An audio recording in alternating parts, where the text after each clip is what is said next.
नमस्कार, मेरा नाम ऋषिनाथ सक्सेना है और आज मैं आपके सामने लेकर आया हूँ हिंदी के वो प्रश्न जो परीक्षा के लिए महत्वपूर्ण होते हैं। इससे पहले की वीडियो में हमने आपको प्रश्न करने के लिए दिए थे होमवर्क में और हमने आपसे कहा था कि आप अपने उत्तरों को कमेंट बॉक्स में कमेंट करिएगा।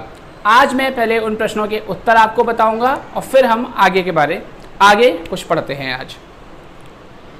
सबसे पहला प्रश्न है हमारा, इधर लिखा हुआ है, हम उधर चले गए। इनमें से ऊष्म वर्ण कौन सा है? तो मैंने आपको बताया था ऊष्म वर्ण कौन से होते हैं जिनको बोलते समय आपको ऐसा महसूस होता है कि अंदर से गर्म वायु की तरह कुछ निकल रहा है या गर्म वायु से निकल रही है। तो इनमें से ऊष्म वर्ण कौन से हैं? इनमें से ऊष्म वर्ण है श। ये हिंदी में स्वरों की संख्या कितनी है? तो हमने आपको बताया था स्वरों की संख्या है 11। स्वरों के वर्गीकरण का आधार क्या है?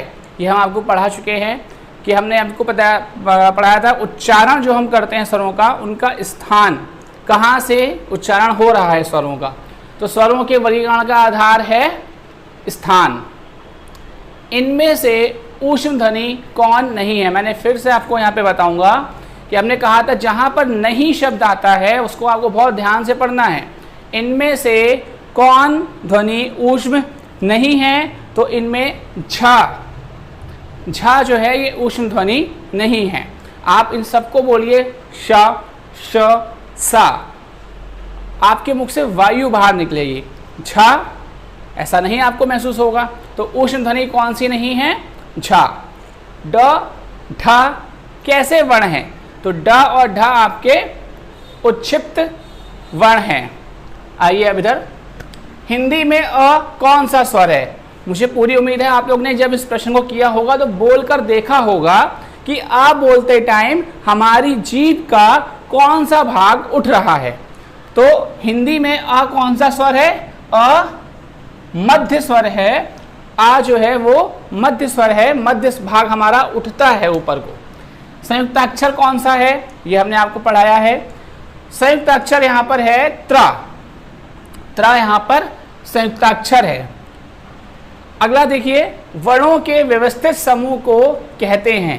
वर्णों के व्यवस्थित समूह को हम क्या कहते हैं? ये परिभाषा मैंने आपको लिखवाई थी, तो हम वर्णमाला कहते हैं। पढ़ाया था ना, व्यवस्थित और क्रमबद्ध रूप को वर्णमाला कहते हैं। फूलों की टोकरी का उदाहरण दिया था। तो ये वही है कि वर्णों के व्यवस्थित समूह को क्या कहते हैं?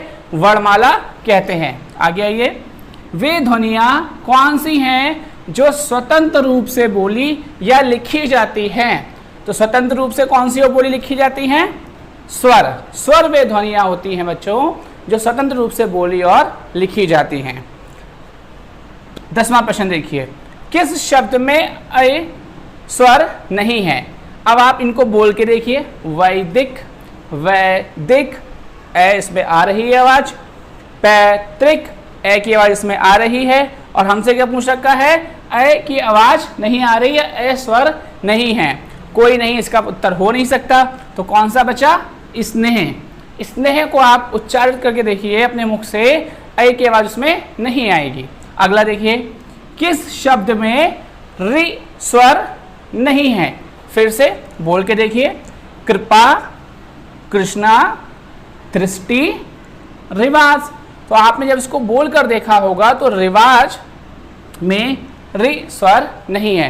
तो ये थे वो महत्वपूर्ण प्रश्न जो परीक्षा में आते हैं या परीक्षा के लिए उपयोगी हैं। आप लोग फिर से उनको दोहराइएगा, इनको देखिएगा और आगे आने वाली जो भी परीक्षाएं हैं मैं उसके लिए आपको शुभकामनाएं देता हूं।